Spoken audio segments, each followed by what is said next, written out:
Happy Monday. About 40 years ago, I was studying in the Math and Science Library at DePaul University when I ended up on the wrong side of a practical joke.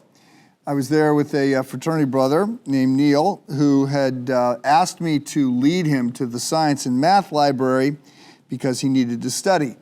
I should never have believed him. He was not only not a candidate for a Rhodes Scholarship, he had no business walking into the Math and Science Library.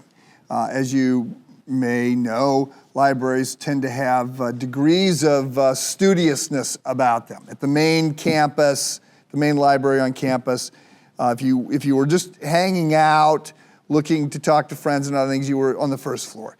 And then each floor was a little bit more serious. And if you were a freshman, you're not supposed to go to the fourth floor because there's no way you could be that serious. Well, in addition to that whole library, there was a Math and Science Library, and you didn't go there if you weren't going to be a really particularly serious student. So he had asked me to take him to the Math and Science Library, and I had agreed to. And so I'm seated next to him. I'm in the last study carrel along this long row of study carrels. I'm minding my own business when all of a sudden I realize that something is up because he is laughing. Now, he's not laughing out loud because you're in a library, so he's trying to be quiet, but he's shaking and there's tears running down his face. First, I thought he was crying. I'm like, what's going on? And he says, nothing, I'm too busy studying, I'll tell you later. Well, I should have pressed him, but I didn't. At that point, a couple minutes later, I'm aware that there's a lot of people looking at us. Actually, they weren't looking at us, they were looking at me. And about that time, I have no idea what's going on. About that time, I get handed this note.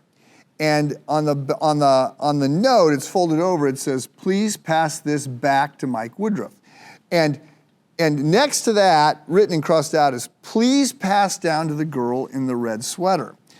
So I now realize that something is going on here. So I open this note to me, and the first thing that I find is a note that supposedly I had written to her, but of course it had not been me. It was Mike Neal claiming to be me. And he says, "Hi, my name is Mike Woodruff. I'm the guy in the blue shirt in the last study carrel, although you probably know who I am because I'm pretty much a big deal." Oh my goodness.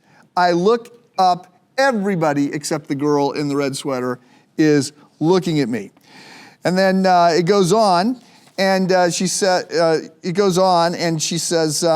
it says, "I think you're cute. I'd like to ask you out. Please say yes. Most girls say no. And please give me your name and phone number so I can call you later on." Okay.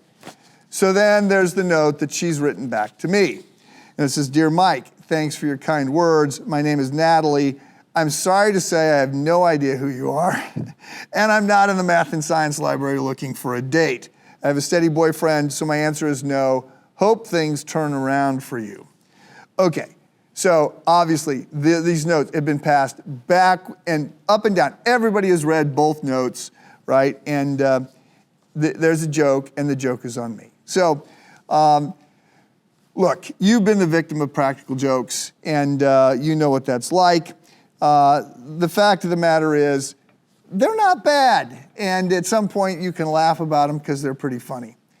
The tragedy is, most of life is not like a funny practical joke. Much of life seems to be like a bad joke, and some of you feel like it's a bad joke on you. So, look, most people don't spend their day laughing. Many are stressed, depressed, harried, frustrated. Perhaps that's you. Why is there terrorism, poverty, pandemics, and famine? Why homelessness, drug abuse, addictions, child abuse, murder, rape, cancer, unemployment, corrupt governments, unjust legal systems? Why are you getting stepped on? Why am I suffering? Why did I get molested? Why did my child die? Why can't I have children? Why is my marriage in such difficulty? Why can't we get out of debt? Why is life unfair? I started our series this week, which is on Habakkuk, with a funny story because there's not a lot of funny opportunities the rest of the week. If you are struggling, especially if you are a Christ follower and you say, I believe in a God who is loving, then at some point the question becomes, where is this God? Like, if God is all powerful and God is loving, then why isn't he doing something about how difficult my life is? Welcome to the book of Habakkuk. The question that I am framing is the question that is being addressed in this book that was written 3,000 years ago.